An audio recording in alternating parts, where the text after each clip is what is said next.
Any health-related information on the following show provides general information only. Content presented on any show by any host or guest should not be substituted for a doctor's advice. Always consult your physician before beginning any new diet, exercise, or treatment program.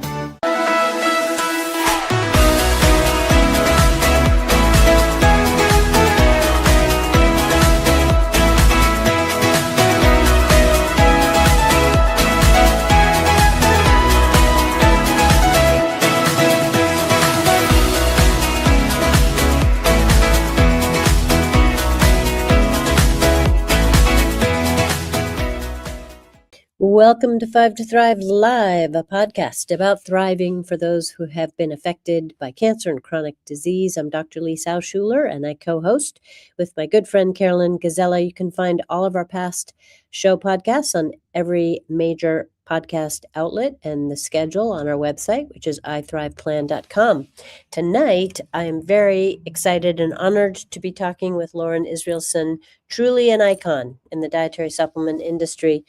Loren Israelson is the founder and president of the United Natural Products Alliance, or UNPA, and a nationally recognized leader in dietary supplement policy. He was very instrumental in the passage and implementation of the Dietary Supplement Health and Education Act, as we say DSHEA, in 1994.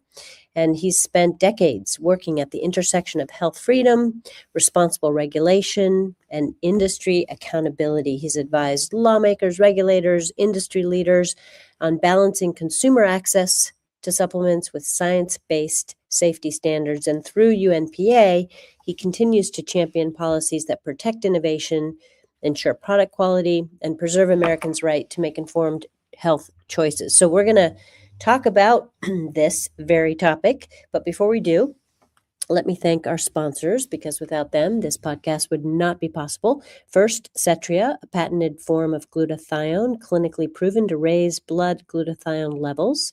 Glutathione is the master antioxidant and the body's primary defense against free radicals and helps to support respiratory health. And you can learn more at DSHEAglutathione.com.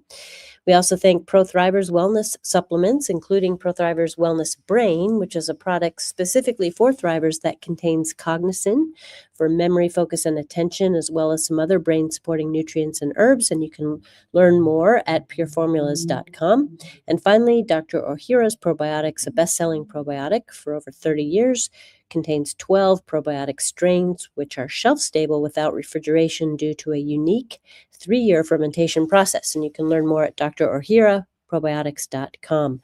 So hello, Loren. Welcome to 5 to Thrive Live. Hello, Lisa. It's great to be here. Well, great to have you. We have so many things to talk about. I'm going to jump right in, and I want to start with DSHEA, the Dietary Supplement Health and Education Act, signed into law in 1994. And you say, though, that this really was an outcome of a movement, a health freedom movement that goes back much farther. So talk to us a little bit about the health freedom movement. When did this begin, and kind of how did this evolve into this legislation? It's a long story. We go back now to the early 1800s. A very well-known historical figure in our industry named Samuel Thompson is often credited with being the beginning of the health revolutionaries. And he was very much opposed to how doctors practiced at the time. He had little booklets and little seed packets of how you grow the medicinal herbs in your garden. And he would walk around and sell these, and housewives would plant these, and they would grow their own medicinal plants, knew how to use them. Doctors didn't like that. So he was in constant battles, and that continued, that sort of confrontation, and I'll call it between the monopoly of the time, which also goes way back, and that continued through the 1800s. And toward the end of the 1800s, there was a fundamental food reform going on. People would remember Sylvester Graham and the graham cracker. Those were health foods, some of the original health foods. People would go to sanitariums to clean up their diet. We often think that people really ate healthy and naturally back in the 1800s. Afraid that's really not the case. They ate by volume, didn't know what a calorie was, didn't know what a nutrient was. And the quality of being a great host was how much could you literally put onto a table. People were really not as healthy as we would like to think they were. Hence, you had these sanitariums. People would go for a cure, for a cleanse, for a fast. We see exactly the same thing today. Then we get to the darkest moment of the Flexner Report in 1910. Your listeners should really just go check this out. This was a report that was commissioned, and it was designed to put all of the other non-medical schools out of business. So at that time, we had osteopaths, naturopaths, homeopaths, hydrotherapists, and on and on and on. And there were hundreds of medical colleges and schools. Many of them were women run. Many of them were Black students and faculty. And when all was said and done, the Flexner Report wiped out almost all of these alternative schools. And we were left with a medical school model that was based on Johns Hopkins University Medical School. And that is the model that has persisted to this day. So the clawback to try and recapture all of these lost, I would say, healthy arts has been a long one. Part of that journey has been dietary supplements, nutrients. And the next big battle came in the 1970s when the US FDA wanted to make our vitamins and minerals over-the-counter drugs and to limit the potencies, as you would see in most other countries around the world. The American public rose up and made a tremendous stink about this. Congress was shocked. They had no idea there were people out there taking vitamins. Well, there were a lot. And a senator from Wisconsin, Senator Proxmire, is the one who saved the day, and he protected vitamins as food supplements, not as OTC drugs, and FDA was not allowed to cap the potency of vitamins and minerals. And that turns out to be really important. And then we move into the 1990s. Once again, FDA is now going after everything else except vitamins because they couldn't touch those. And botanicals, probiotics, all kind, fish oil, you name it. And they were literally trying to put this industry out of business.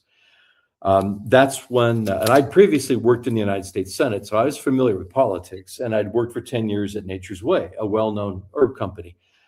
And so I was kind of at that point in my career, it was now or never that we're going to have to rise up again, another populist movement to stand down FDA. And this became this massive battle, and millions, literally millions of people called their members of Congress, wrote, signed petitions, marched. There was something called Blackout Day in health food stores. They would cover with black crepe paper the supplement section, usually on Tuesdays. And a customer would walk in, they would see this crepe paper and say, what's this about? You can't buy vitamins today. That's what it's about. Why not? The retailer would tell them, there's the phone. There's the number of your congressman. Call them. And so we had two bills, one in the House, one in the Senate. And after a 2-year battle, we won. And so the law you referred to, the Dietary Supplement Health and Education Act, is the fundamental foundation on which today's dietary supplement industry exists. And it's now a $70 billion industry, well on its way to 80. And words that didn't exist in the 1940s, 50s, and 60s, the names of echinacea and ashwagandha and probiotics of all kinds, kombucha, you name it, that's us. We brought those to the market. And these are what I would call the non-monopolistic side of the food supply chain. And so one lesson we learned is that this America is a place where populism still exists, and you see it most clearly in the alternative and natural health arena. Right. Well, I don't know if you know this, but I graduated from Naturopathic Medical School in 1994. So when I was in school, all this was going on, and I very much remember the activism that was happening and how integral it was to what I was learning to become. Yeah. And you've minimized your own role, but I want to thank you personally for all that you've done for this industry, because it really has been so important and integral in protecting access to dietary supplements, but also protecting the quality of the dietary supplements, which is, of course, an important issue. And I've heard you say, Loren, that the kind of populism that brought this law forward and really made forced legislators to reckon with this issue wouldn't be happening today because of the landscape and the way it's changed with computers and AI and information and misinformation. So I'm just kind of wondering what you would say about the health freedom movement now as compared to then. Well, I have said that on various occasions. In fact, we do have an example of a new populist movement that has arisen. We call it MAHA. And these are really moms trying to protect their children from pesticides, herbicides, artificial colors, dyes, flavors, etc. Very unhealthy foods, super high sugar beverages, the list goes on and on. And the MAHA movement crystallized around a figure which happened to be RFK Jr. And as I've watched with very keen interest on how MAHA formed, it happened very, very quickly. Just in a matter of a couple of months, it went from being millions of Americans who didn't know how to vent their frustrations, wanting cleaner air, water, and food. And then RFK, that was a central message, among others. And then kaboom, we saw MAHA, and it was critical from a political standpoint, critical in what we see FDA and HHS doing today. So I didn't see that coming. Mm-hmm. And so that's why it's so fascinating to me, because I did fear that the day of health populism might be over in the US because of the transformation of information flows. People are apolitical, the younger generations in particular. And politics, I think we're all just very disappointed in how politics is run. And we feel disenfranchised largely. So irrespective of how you feel about MAHA, is that what they represent, and they don't even know this. And I've talked with some of these folks and said, do you know that you're part of a genealogy, of a history of others that have done exactly the same thing? I have yet to meet one person that knows where their belief lineage comes from. And that's one thing I'm very big on, is that the importance of understanding, if you feel this way about health freedom, is that you have a long and a very distinguished lineage. It goes back hundreds of years, and people have fought like crazy to protect the rights that we enjoy today. And so, I'm watching MAHA with great interest. And the big thing that happened was this recent executive order on glyphosate Roundup. And that is the clearest example we see today of the power of a monopoly, which is big ag, big food, big chemical. They've spent nearly $60 million lobbying this government to make sure that pesticides, generally glyphosate specifically, remain on the market. When that executive order came out, it was an earthquake that went through the MAHA community. They felt deeply betrayed. And we don't know how this ends up. But what it showed us is the power of the opposition that exists now as it did before. And I tend to think in very simple terms. We represent the pluralistic view that there should be many ways to do agriculture: sustainable, organic, regenerative. What we have now is a monoculture system. So the word mono means a lot to me. If you see that word associated with any industry, I'm immediately deeply concerned and usually very suspicious. I look for plurality of thought, of ways of doing things, of expressions of opinions. Mm-hmm. Yeah. So, I think that this is an interesting point you're bringing up, because this administrative order, which basically protects the production and use of glyphosate. Correct. And, that's a big, as you said, a big concern for people concerned with health. And so how would you say then that this populist movement is to contend with these very well-funded interest groups that are obviously persuasive because of I think, frankly, the money that they can throw Right. towards the politicians. So what are we to do? I mean, I'm in the naturopathic medicine profession. All of my patients are aware to some level of the environmental concerns around, as you said, in our air, our water, our food. People are interested in dietary supplements. They're invested in taking high quality dietary supplements. So, I mean, what are we to do? Well, first, it's critical to look at this with the long view because there will be wins and losses. This was a loss with this executive order. But I don't think we should judge it in any one event happening. It is incredibly hard to beat the system, and it doesn't happen very often.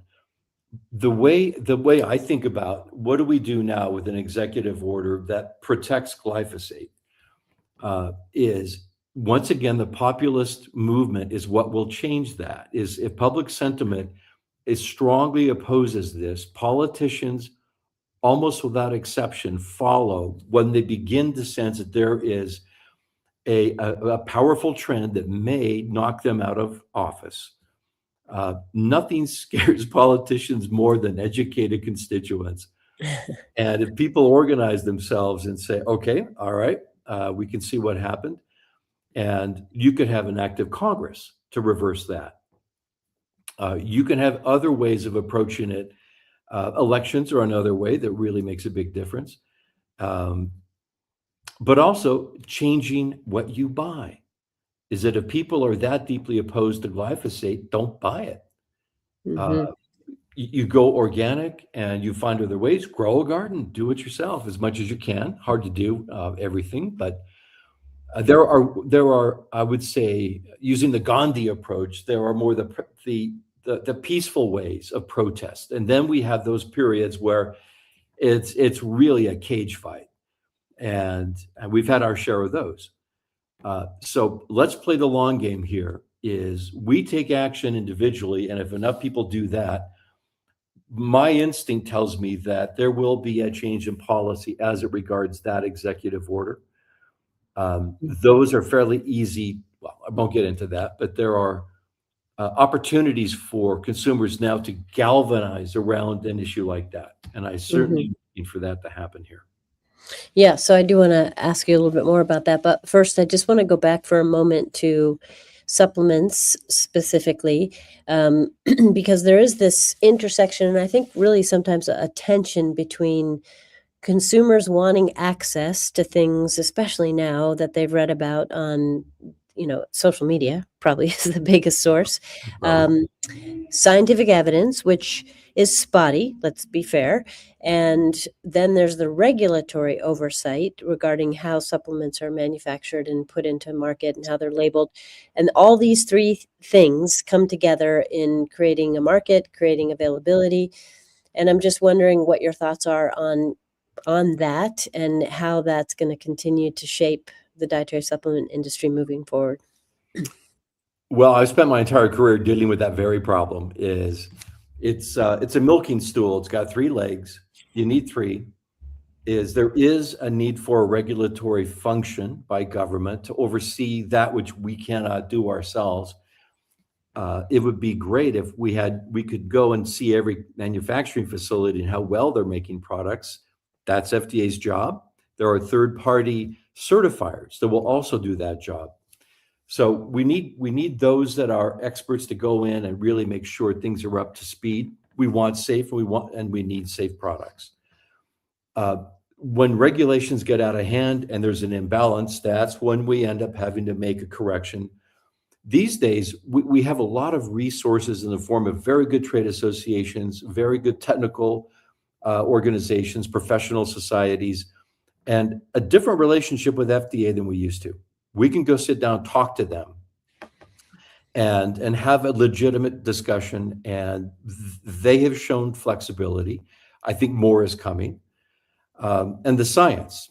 This is probably the one that is the trickiest. It's my belief that the supplement user, the natural health consumer, is by nature a believer, and that they are less persuaded by the science than they are by their trust in other forms of information. That is their own personal experience, number one, the experience of others around them, the collective wisdom of traditional knowledge, but we're seeing and we need a blend of both. This was a fundamental battle in DSHEA, was how much evidence is needed in order to say something, as a claim, to make a statement, this will help promote sleep, picking just something. Consumers have the right to the assurance that that product will deliver as promised. Tricky balance. So I think that the science that we struggle with is because the system was built for a pharmaceutical model, which is you want to get to a very specific disease endpoint and study that. And our system doesn't yet understand other ways of looking at something and establishing that it works. They want to see the drug studies, double-blind, crossover, placebo-controlled studies. Those are appropriate in a number of cases, but we're still fighting that battle of how much and what kind of evidence do we need to support the things that we say. And fundamentally, we have to tell the truth, number one. And we live in a world right now where truth is a scarce thing. And I think it gets worse before it gets better. And it's one of the biggest challenges we have is how do you figure out what's true, what's a rumor, what's complete nonsense? And we have a million voices trying to talk to us. And they want our eyeballs, and they want our brains, and they want our pocketbooks. So the battle out there. Yeah. So, I mean, so you know this industry probably better than anyone. So how do you guide people to discover the truth when it comes to, I think supplements for sure, and even other modalities within this sort of off the mainstream?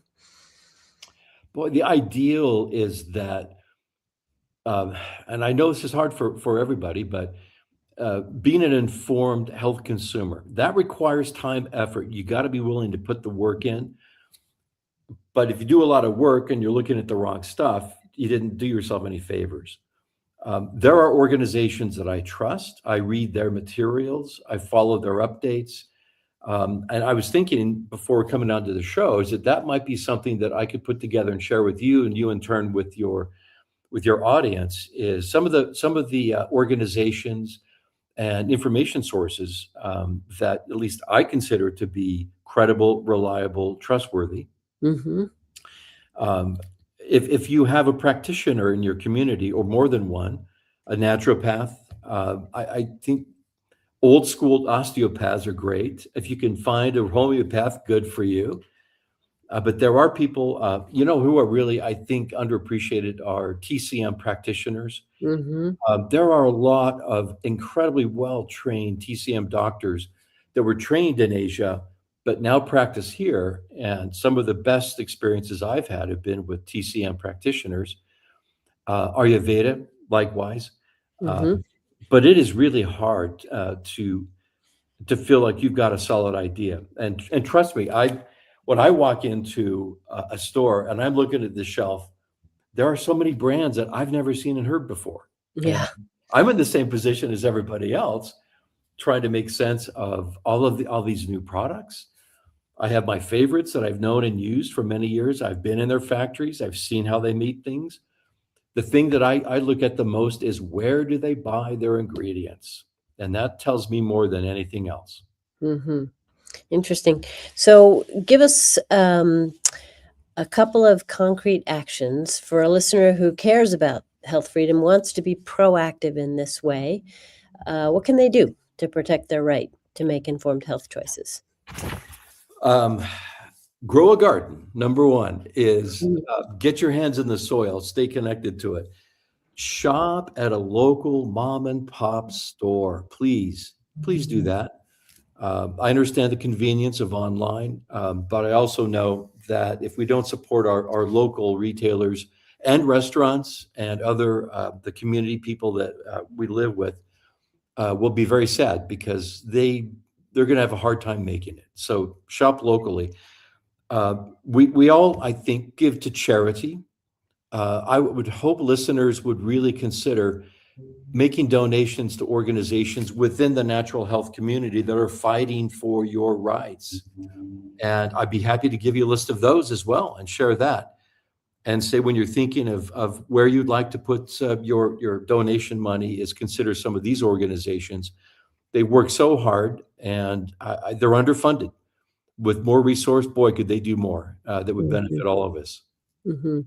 Okay, yeah, those are very good actions. So I'm going to ask you to be a futurist for a moment. So look ahead 5-10 years, and what would success look like to you for the health freedom movement? And, really, this is a chance for you to tell us what keeps you optimistic about how getting us to that point. Number one, I have tremendous faith that this long lineage of generations of people who have risen to the cause it's deep in our genes, and that there will be the next generation and the one behind that will rise up and prove themselves to be champions and leaders. That's part of what my work is these days. Is I spend time working with and mentoring younger members of our industry, those that really would like to be more involved in the political environment. That's not for everybody, but there are some people that are really gifted and good at that. We need that. I also believe that we will need to get to a couple of crisis points, and then there will be, I would say, spontaneous combustion of energy coming from our industry. It's that point where our diet has become so horrific, loaded with sugar, all sorts of things that are very unhealthy for us, that we see our children becoming sicker in all ways, physically, mentally, emotionally. They're obese. How do you field a national military when everybody fails the physical exams?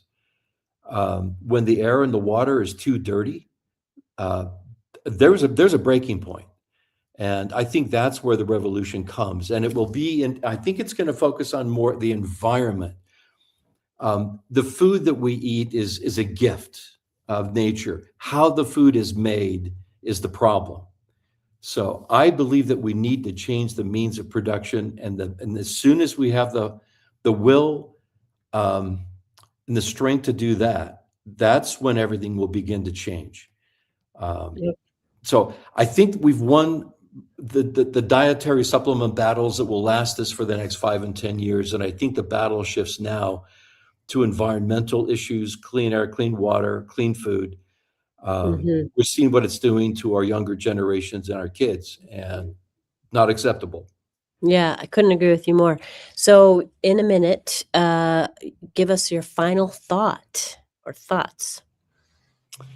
Well, I'm going to quote Senator Tom Harkin, who was one of our great champions that helped pass the DSHEA, a wonderful man. And he years ago said, I was in a meeting with, 10, 15 other people. And it was a particularly brutal week on Capitol Hill. And there was just a pause in the room, and he just looked at everybody. And he said, folks, he said, freedom isn't free, and health freedom is particularly expensive. Get back out there and keep fighting. And it's always stuck with me is health freedom comes with a price, and the price is our individual engagement to protect what we want. Yeah. So my parting thought really is that health freedom isn't free. Prepare to pay your share. All right. I like it. This is, inspired action. Well, this has been such a great show. I could talk to you for a long time, and I just want to thank you for taking time to join me tonight. Is there a website you'd like to share with our listeners or social media? I don't do social media because I don't want to and I don't know how. Okay. So people can go, you can look me up on Google. There's quite a lot of stuff there. Yes, there is. And you're welcome to go to our UNPA website. There's a lot of information and things you might find interesting. That's at unpa.com. And so that's how you find me. And otherwise, don't look for me on social media. Okay. Well, I shall not. Well, thank you so much. That wraps up this episode of 5 to Thrive Live. Again, I want to thank our sponsors for this show, ProThrivers Wellness Brain Formula, Cetria Glutathione, the superior glutathione for liver and immune health, and Dr. Ohhira's award-winning shelf-stable probiotic. And remember, you can find all of our past shows at ithriveplan.com or wherever you listen to your favorite podcasts. And thank you, listener, for joining us. May you experience joy, laughter, and love.